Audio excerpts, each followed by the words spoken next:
উড়ি ৫ ও বাড়ি ৩ জাতের পেঁয়াজ উৎপাদন বাড়ানো গেলে কয়েক বছরের মধ্যে দেশ স্বয়ংসম্পূর্ণ হবে বলে আশা করছে কৃষি অধিদপ্তর। কৃষিমন্ত্রী, কৃষক এবং ভোক্তাদেরও একই ধারণা।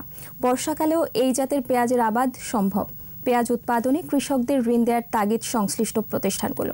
তৌহিদুর রহমানের রিপোর্ট। পেঁয়াজ মশলা জাতীয় কৃষিপণ্য, বিশ্বব্যাপী এর ব্যবহার। বাংলাদেশেও রবি ঋতুর কৃষিপণ্যটির চাহিদা ব্যাপক। ৩০ লাখ টন চাহিদার বিপরীতে বাংলাদেশে পেঁয়াজ উৎপাদন হয় ২৬ লাখ টন। নষ্ট হয়ে বাজারে যোগান দাঁড়ায় ২২ লাখ টন। বাকি পেঁয়াজ আমদানি করতে হয়। এই সুযোগে আগস্ট থেকে ফেব্রুয়ারি পর্যন্ত পেঁয়াজের সংকট দেখা দেয়। ইতিমধ্যেই কৃষকরা বর্ষাকালে আবাদযোগ্য বাড়ি ৩ ও বাড়ি ৫ জাতের উচ্চ ফলনশীল পেঁয়াজ উদ্ভাবন করেছে। এই পেঁয়াজের আবাদ শুরু হলে সংকট কমবে বলে জানান কৃষকরা। যে সময় পেঁয়াজের খুব আকাল চলবে বাজারে, তখন এই পেঁয়াজটা উঠবে। আর এই পেঁয়াজটা উঠলে বাংলাদেশে অর্থনৈতিকভাবে অনেক স্বাবলম্বী হতে পারে।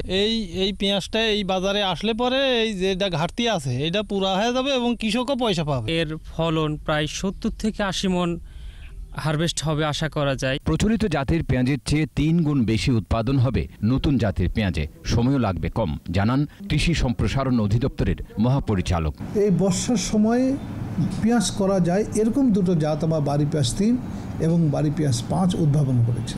আমরা বিএডিসিকে অনুরোধ করেছি যে গ্রীষ্মকালীন পেঁয়াজের বীজ যদি আমাদের উৎপাদন করে অ্যাভেলেবল করা যায় প্রান্তিক চাষিদের কাছে, এই যে আমাদের এলাকা যে বৃদ্ধি করব সেই এলাকা বৃদ্ধি করার জন্য একটা লাভবান ফসল এবং আমাদের একটা উচ্চমূল্য ফসল হিসাবে আমরা সেই প্রান্তিক চাষিদের কাছে বীজ এবং সার বিনামূল্যে আমরা তাদের কাছে দেব প্রণোদনা আকারে।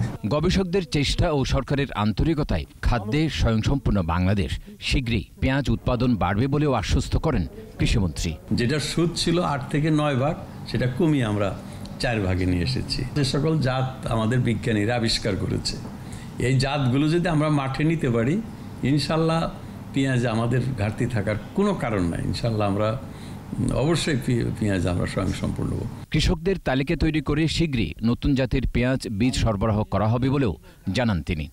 এটা আবার বীজের জন্য বীজ বানাবো। তৌহিদুর রহমান, ২১ টেলিভিশন, ঢাকা।